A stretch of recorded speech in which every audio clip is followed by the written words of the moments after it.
변호인이 정말 굉장히 많은 걸 저한테 갖다 줬는데 그 변호인 덕분에 깜냥도 안 되는 사람 여러 분 앞에 섰습니다. 사실 강의자가 어떻게 할 거냐고 했더니 박익준 대표가 여기가 영사 설비라 PPT가 잘 구성이 안 될 거라 그냥 오라 그래서 왔다가 지금 방금 전에 보니까 이것도 당했다 생각이 드는데 뭐 원래 그냥 제가 살던 게 다 그랬어요. 뭐 어떡합니까? 부딪혔으니까 한번 또 30분간 한 번 더 한번 해보고 보겠습니다. 어찌 보면 사정은 묻거든이라고 말을 하기에는 아직 조금 더 살 날이 많이 남아있고요. 앞에 두 분들보다는 뭐 사실 이런 자리에 쓰는 게 과연 맞을까 하는 생각을 하면서도 또 다시 한번 이번에 변호인 때문에 굉장히 많은 인터뷰를 하는 동안에 그냥 그렇게 48년 살아온 제 인생이 생각보다 재미있었다는 생각이 들더라고요. 그래서 일단은 오늘 여러분들한테 그냥 어찌 보면 약간 뭐 별로보는 기분일 수도 있겠지만 그냥 제가 살아온 얘기를 한번 하고 그래서 어쩌면은 제가 지금 살고 또 앞으로 살겠다고 마음먹었던 이유가 뭔지를 한번 여러분과 나눠보면 어떨까 생각이 들었습니다.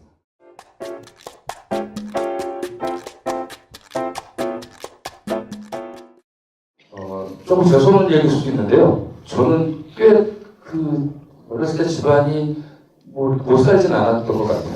그러니까 뭐 갖고 싶었던 거를 안 가져본 적은 없는 것 같고요. 그래서 공부도 꽤 괜찮았습니다. 범생이었고요. 첫 번째 시련이 이제 대학 학력고사를 시험 봤는데 하필이면 시험 보는 날 옆에 삼수생이 앉아서 그렇게 보여달라고 좀 그랬어요. 그래서 뭐 화도 나고 뭐 그러면 갑자기 앞에 감독하는 선생님이 저보고 너 왜 뭐 자세 안 좋다고 나한테 하다를 맞고 그날 정말 시험을 되게 못 봤습니다. 시험을 되게 못 봐가지고 끝내는 고려대학교 갔어요. 그래서 갔고 근데 하여튼 근데 이제 입학한 과가 경제학과가 아니라 앞에 농자가 붙습니다. 농경제학과를 갔는데 저는 생전에 농경제학이 있는지도 몰랐어요. 그래서 그 학과 입학하고 나니까 저희 과 친구들은 다 그래요. 농경제학이 단행한 것이 한 번도 없습니다. 다 꽤나 공부를 했는데 성적이 안 돼서 점수 맞춰서 온 친구들이 대부분이었죠. 그러니까 어찌 보면 4년 동안 가졌던 학교에 대한 건 컴플렉스 덩어리들 속에서 공부를 했는데 그거를 극복할 수 있었던 게 일종의 소위 말하는 운동권 학생이 된 거였습니다. 근데 그 계기가 복잡한 게 아니었고 그냥 너무너무 당연하게 벌어져야 되는 일인데 그것 때문에 뭐 어떤 사람이 자살을 하기도 하고 저희 때는 이제 전방위수가 거부라는 것 때문에 서울대학교의 김태진 이재호라고 하는 두 학생이 부인자를 했습니다. 입학하고 나서 정확히 18일 만에 벌어진 일이었는데요. 완전 벙벙했습니다. 도대체 전방위수 그냥 한번 갔다 오면 되지 왜 목숨까지 잃어야 되지? 라고 하는 의문이 생기기 시작을 했고요.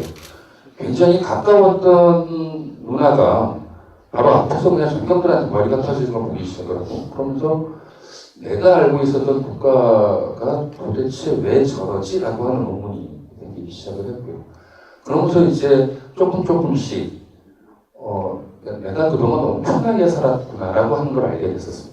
그래서 정말 이 사회를 지탱하고 있는 많은 사람들 속에서 나는 과연 뭐라고 살지? 라고 하는 의문을 가졌습니다. 그래서 나름대로 4년 동안 굉장히 치열하게 살았던 것 같습니다. 가장 그렇게 저희 때 나름대로 전국이 복잡했을 때는 아침마다 저희 어머니가 허리가 편찮으셔서 그때 거동을 못 하셨는데 못 움직이시니까 혹시나 싶어서 아침에 나올 때마다 엄마 머리 한번 만지고 그 다음에 책상에 뭐 있다? 그러고 왔었어요. 딴 게 아니라 아침마다 책상에다 유서를 써놓고 나왔어요. 어땠는지 모르니까. 왜냐하면 멀쩡했던 친구들이 갑자기 그 다음날 이렇게 없어지는 친구도 있고 했을 때만큼. 근데 그렇게 치열하게 4년을 살았던 사람이 군대를 갔다 와서 직장을 이제 직군에다 들어갔습니다.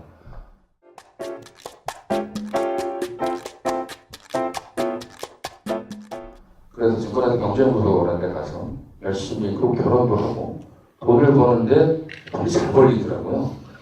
그래서 돈을 열심히 정말 잘 벌었습니다. 그래서 결혼한 지 3년 만에 집도 사고 그러고 나서 이제 벤처캐피탈이라는 스카웃돼서 갔을 때가 이제 좀 못해 대체 보험이 날 때가 돼서요. 이건 또 증권에서 벌던 거 몇 배로 벌기 시작을 합니다. 뭐 그래서 32살에 상무라는 직책을 답니다. 뭐 그래서 이제 금감원 같은 게 회의 가면 그 보통 이제 같은 직급의 분들이 나이가 많으시니까요.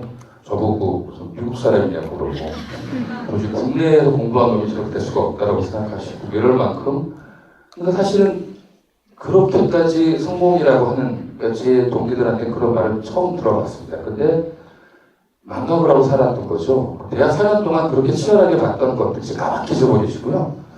그냥 돈 버는 재미에 그리고 뭐 뭔가 좀 마누라 좋아하니까 그리고 내가 정말 뭐 입고 싶었던 거 갖고 싶던 거 마음대로 가질 수가 있으니까 뭐 남들 보는 것 때문에 눈치 같은 거 안 봐도 되고 외제차도 사보고 뭐 이런 게 이제 굉장히 행복하다고 생각을 했습니다.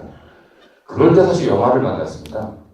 영화 이제 벤처 투자 같은 걸 하게 되면 한 번에 주식을 팔면은 굉장히 많은 돈을 이제 회사에다 갖다 주면 거기에 상응하는 이제 보너스를 받고 그 보너스를 받은 만큼 열심히 이제 정말 그 소위 말하는 그 주지웅님의 빠져도 살아보고 음주 강호 속에서 살고 뭐 이런 하면서 이제 그게 정말 행복한 삶이라고 생각을 했어요. 또 갑자기 어느 날 그렇게 주식을 해서 버는 돈이 결과적으로 주식을 갖고 있는 사람들만의 잔치구나라는 생각이 들었는데 영화라고 하는 거를 투자를 하게 됐는데 제 이름이 올라간 영화, 그러니까 즉 제가 운영하는 펀드가 투자한 영화를 갖고 적게는 몇만 명, 많게는 몇백만 명이 웃고 울고 즐기는 게 굉장히 행복했습니다. 그래서 오케이 그럼 한번 영화를 해보자 라고 해서 그 이전하고는 정말 정반대의 영화하는 일을 하게 됐습니다. 그리고 그 벤처캐피탈을 나와서 아이피셔스라는 영화 투자사를 세워서 설립하고 운영하는 과정에 뭐 맨 처음에 성장했습니다. 여러분 아실 만한 뭐 살인의 추억, 장화홍련, 뭐 싱글즈 뭐 이런 영화들이 이제 한 해에 다 성공을 하게 되면서 인터뷰마다 뭐 마이다스의 손 뭐 이러면서 그 전까지는 마이너스의 손이었는데 마이너스의 손이 되면서 뭐 사람 인터뷰 요청도 하고 뭐 학교 같은 데서 이제 강의 요청도 오고 승승장구하는 줄 알았습니다.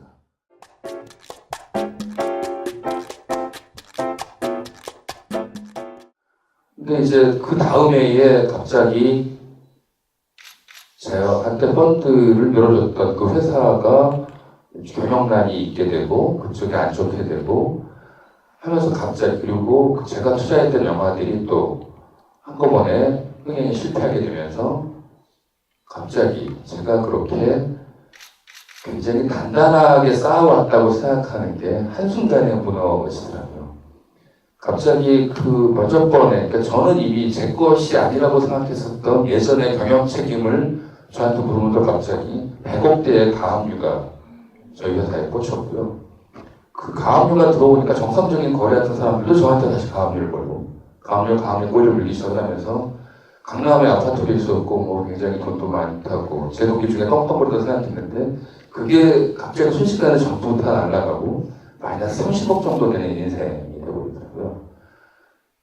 그 돈이 없는 것도 비참하지만 가장 비참했던 게 당장 어저께까지 나한테 그렇게 친절하게 대하고 웃고 있던 사람들이 갑자기 냉담해지기 시작을 하고 냉담까지만 하면 좋은데요. 갑자기 이렇게 소위 말해가지고 그 뒷담화를 하는 거죠.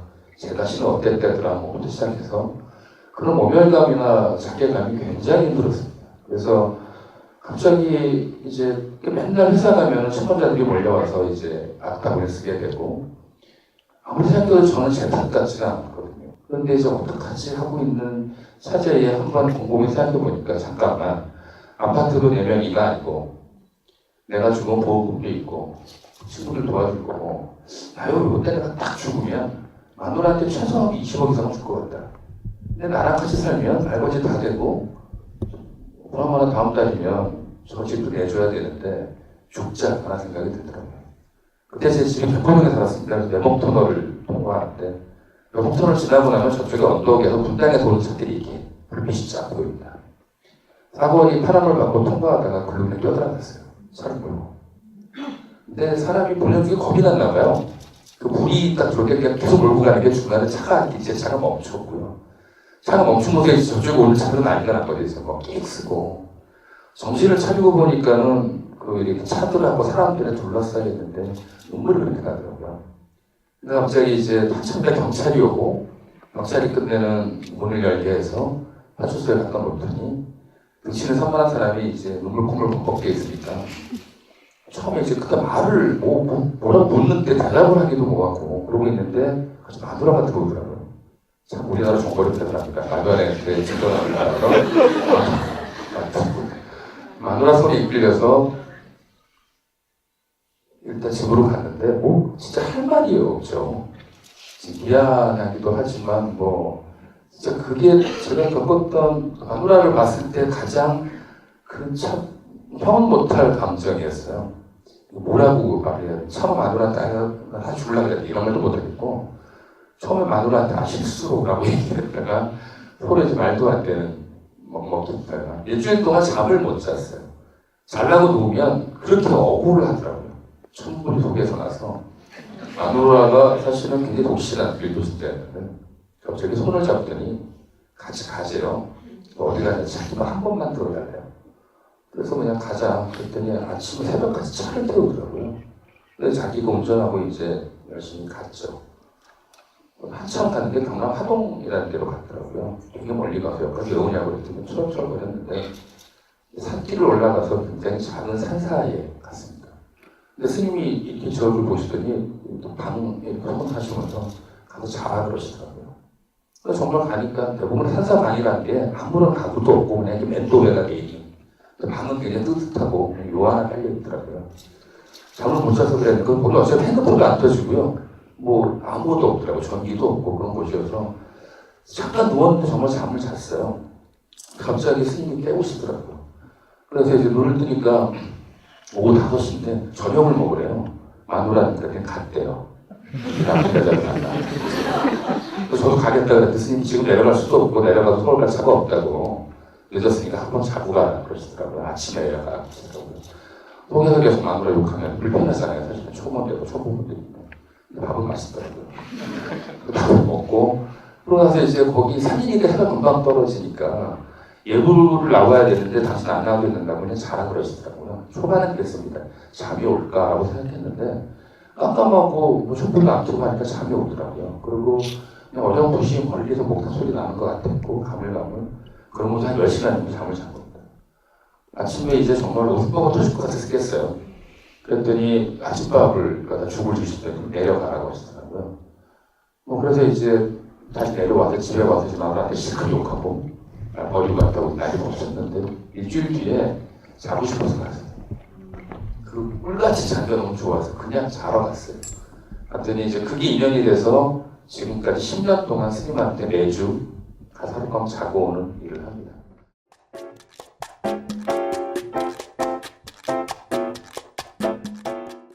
근데 이제 그 와중에 어떤 일이 있었냐면 그때 이제 스님이 정선에 계실 때였는데 위쪽에 그 절이 조그맣고 산길, 등산로에 절이 있습니다. 그래서 근데 거기 있는 묘사차라고 하는 조그마한 건물 하나가 불이 나서 다시 지시려고 밑에서 이제 시멘트하고 모래를 사람 옮겨야 되니까 지게로 매번 하나씩 이제 올리시는 거를 저부터 가니까 같이 하자 그래서 알겠습니다.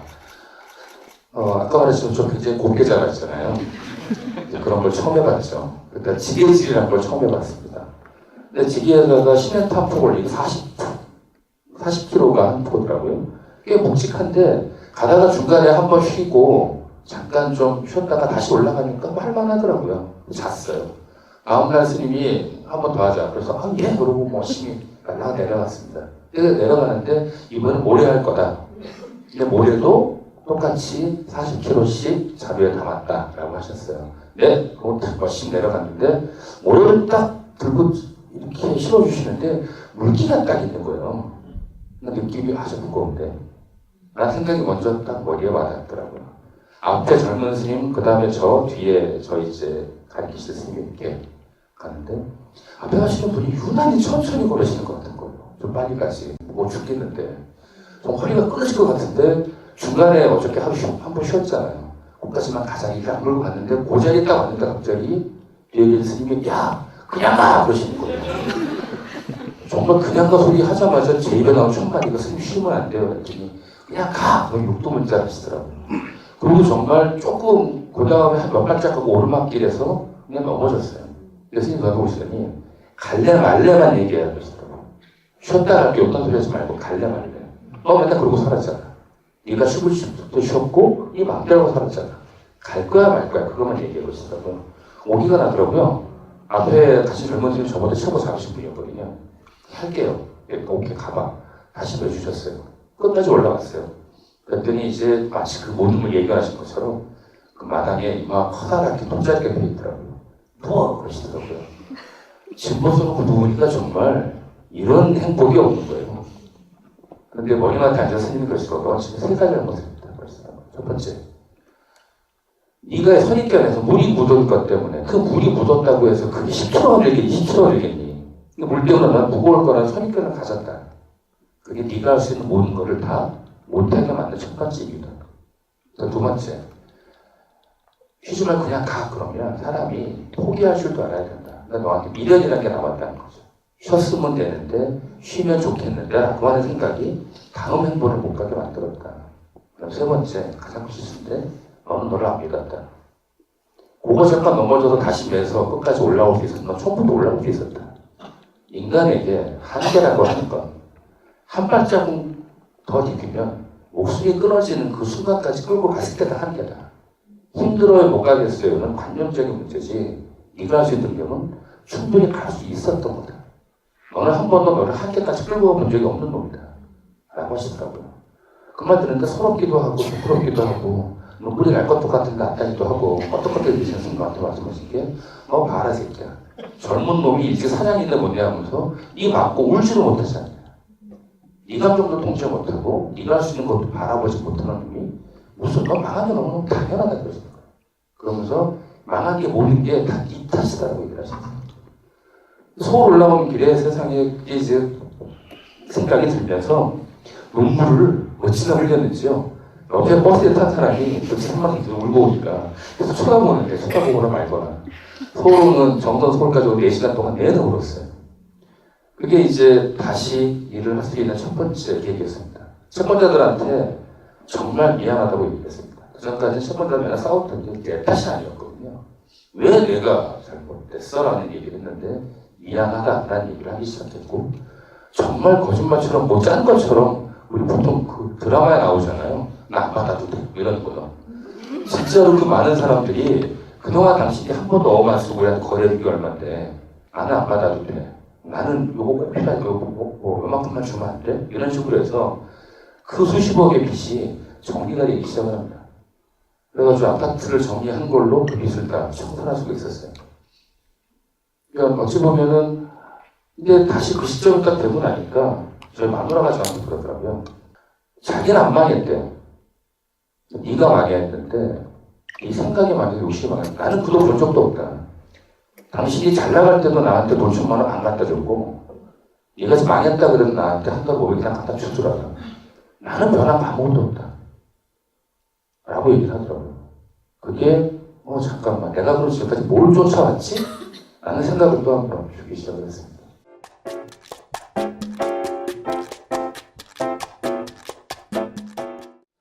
그래서 이제 다시 어쨌든 그렇게 해서 이제 다시 일을 시작을 해야 되는데 뭘 하지?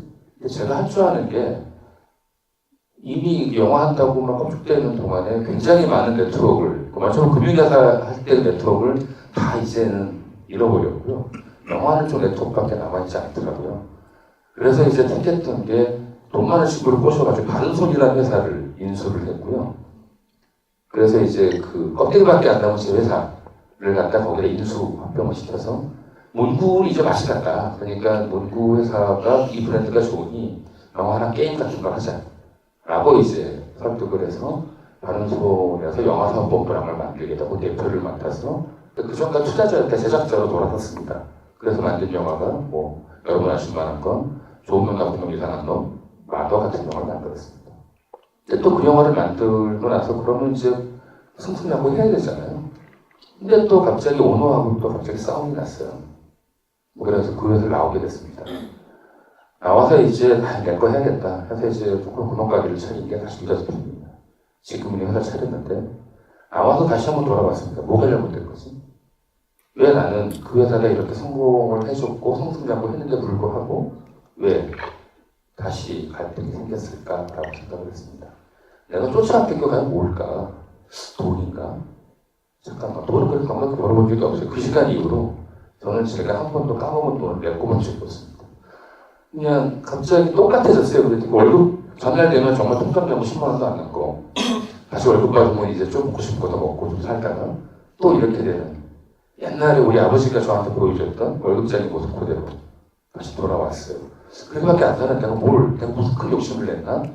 라고 생각을 했어요. 근데 나중에 보니까 오너인 그 친구 입장에선 이 친구가 영화 일을 잘했는데 제가 거기서 일종의 명예욕을 냈던 거더라고요. 오너인 이 친구도 분명히 자기도 자기 욕심이 있었을 텐데 그 친구 욕심은 절대로 저는 너는 영화 안 하는 놈이니까 이거 내 거야 라고 하는 어떤 묘한 갈등들이 생길 수밖에 없었더라고요. 그런 모든 것들을 놓고 나니까 잠깐만 내가 쫓아왔던 게 묘한 기대감이 아닌가라는 생각이 들더라고요. 일단 그래서 다시 어쨌든 내 걸 다시 하자라고 생각해서 정말 마지막 남은 돈을 갖고 회사를 차려서 시작을 했습니다. 그리고 3년 고생했습니다. 진짜로 영화 만드는 게 쉽지는 않았습니다. 요즘은 어쨌든 영화 만들려면 수십억 돈을 누군가 대줘야 되는데 그 돈을 누가 대주겠어요. 근데 제가 만든 책이나 시나리오를 들고 간다고 해줬던 게 아니니까 3년 동안 이제 이것저것 그냥 재능 기부처럼 하면서 간신히 회사를 꾸리고 네트워크 유지하면서 근데 어쨌든 영화는 사람이 만드는 거라 사람들한테 계속 뭔가를 해야 되는 일이었고요. 어쨌든 그것이 성공을 거뒀던 모양입니다.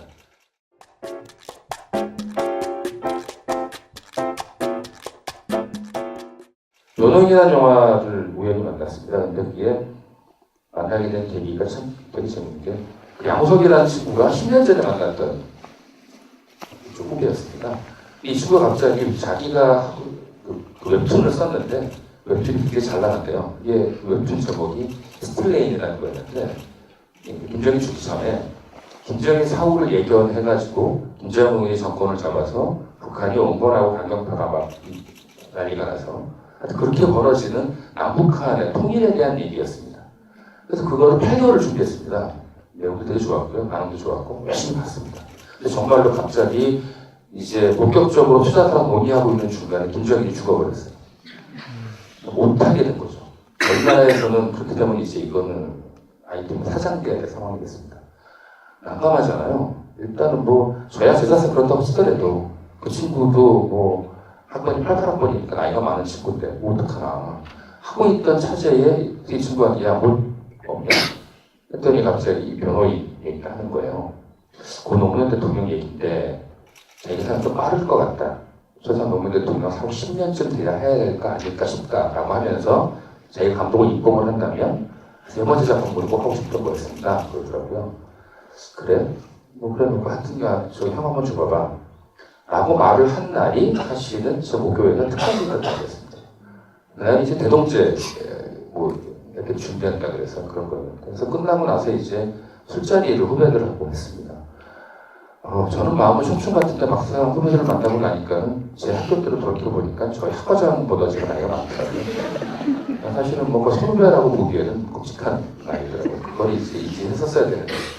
만나서 이제 어쨌든 굉장히 반갑기도 하고 처음 보는 후배들이죠. 사실 20년 밑에 후배들이니까. 그리고 술을 사주는데 갑자기 박수를 쳐요. 내가 등장할 때 박수 안 쳤는데 왜 박수 치나 했더니 친구가 삼성전자 입사한 친구가 등장을 한 거예요. 저는 조금 어이가 없었습니다. 이들이 고대생인데 입사했다고 박수를 치냐? 근데 아니에요. 세월이 바뀌어서 엄청난 이슈더라고요. 근데 학생회 간부들인데 이들한테 나머지 사람들은 민중들은 사회 돌아가는 거는 안중이 없는 거죠. 고작 자기네들이 나름대로 조직이 돼서 목소리를 낸다는 게 등록금 투쟁하고 있고 어떤 구조적인 문제가 아니라 거기서 되게 뭐가 잘못된 거 아닌가? 라는 생각을 갖고 애들한테만 강변하고 있는 동안에 갑자기 정말 꼰대가 돼버리고 말더라고요. 점점점 애들이 자기 하나씩 떠나기 시작하고 화장실 가서 안 오고 그래서 그냥 수감 내고 왔어요. 그날 밤에 이제 변호인 그 메일이 왔고 그래서 그 메일을 봤습니다. 여러분 보신 거 시나리오가 아니라 한 25페이지 정도, 저한테 왔을 때는 한 54페이지 정도 되는 하나의 트리트먼트였습니다. 그냥 글 같은 거였죠. 노 대통령이 전기 같은 형태로 써져 있던 거였는데 발표가 4시였는데 새벽 잠을 못 자겠더라고요. 그래서 이제 담배를 들고 내려와서 뒷바람까지 해야 되나 말아야 되나. 그리고 아침에 와이프한테 한번 다시 읽어봐라. 할까 말까? 그러고 주고 나왔어요. 그러고 나서 이제 감독을 불러서 내가 하고 싶다. 해보고 싶다는 말만 전했고 그리고 이제 다음날 아침에 또 이제 제 안사람이 빨리 자가지고요. 저는 아침밖에 얼굴을 맞출 시간이 없었어요. 다음날 아침에 아까 그 와이프가 처음 듣기가 나 이거 하지 말라고 할 거잖아. 얘기를 하더라고요. 이거만 용기가 좀 됐습니다. 그래서 하자라고 했고 그럼 이제 걱정이 되죠. 왜냐면 그때 대선 전이었기 때문에 이거를 빨리 만들어서 대선 전에 다시 오픈하는 게 가장 안전한 방법인데 도저히 물적과 보고 싶지가 않고 언제 가져가지? 라고 했다가 갑자기 어저께 후배들하고 생각이 났었습니다. 그냥 잊었던 옛날 생각이 났어요. 4년 동안, 대학 4년 동안 그렇게 치열하게 살았던 내가 돈 벌고 망하고 오면서 지금까지 가졌던 그 가치가 과연 뭐였을까라고 생각이 들면서 그냥 그 친구한테 야 한번 정치인 얘기가 아니라 그 시대를 관통했던 사람들의 얘기를 한번 해보자. 공감이 가능하지 않겠는가 라고 했고 그것들이 여러 인터뷰에도 말했던 것처럼 우여곡절 끝에 초반 쉽지 않았습니다. 뭐 투자사 가져가면 그 투자사가 솔직하게 얘기를 해줍니다. 몇 조 원 하는 대기업이 꼴랑 몇십억짜리 영화 때문에 눈치 볼 수 없는 거 아니냐 미안하다는 말을 되게 많이 들었고요. 그러면서 이제 광고하려고 뛰어다니기도 하고 있던 차제에 갑자기 송강호가 할게 라고 하면서 상점 변태가 된 거죠. 그 전까지 뭐 이렇게 굉장히 정말 작은 영화로 봐졌던 게 순식간에 뭐 굉장한 상업 영화로 활력 꾸미기 시작을 하고 또 이제 그런 것들이 모이면서 그게 하나의 진정성이었습니다.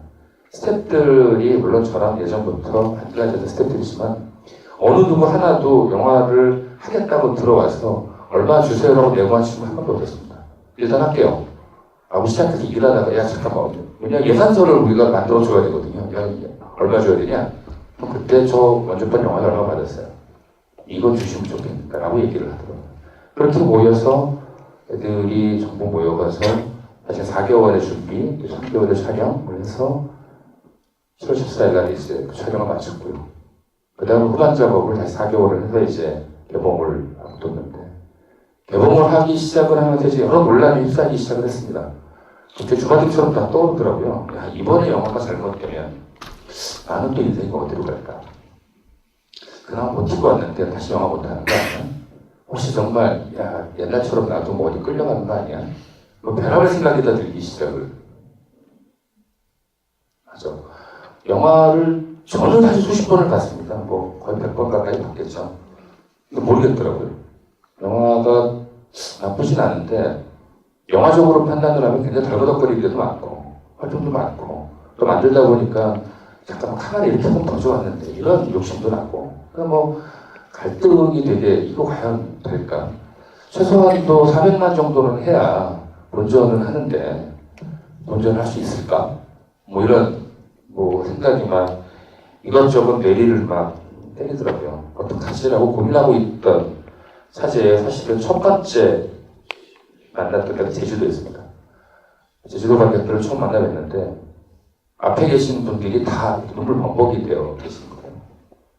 그래서 이건 잘 되겠는데 라고 하면서 전국 9개 도시를 돌면서 사실은 저희가 이렇게 만들었습니다. 자랑하러 간 자리가 관객들이 엄청나게 많은 힐링을 갖고 왔고 사실 어찌 보면 영화 저희가 만들었지만 1000만 명의 관객들이 1000만이라는 숫자를 만들어 주시는 결과이라는 생각을 합니다. 어쨌든 하나의 단초를 저희가 열었지만 저희 감독이 얘기한 것처럼 저희는 정말 그냥 무심코 돈 벌려고 아니면 영화 만들려고 그냥 쏜 화살이 관객들의 가슴에는 한 마리 새가 돼서 정말 열심히 나아가는 그런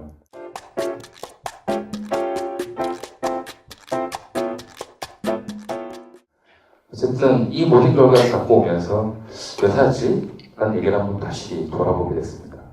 제가 지금까지 살아왔던 거 말씀드렸는데 왜 살까요? 사실은 이 왜 살까 문제에 대해서 한 번도 고민해 본 적이 없었습니다. 어쩌면 그게 사는 이유가 아닌가 생각이 들었는데요. 그냥 막상 가장 힘들었을 때 떠올랐던 스님의 말씀이 하나 딱 떠올랐어요. 사는 이유 중에 하나가 견디는 거라고.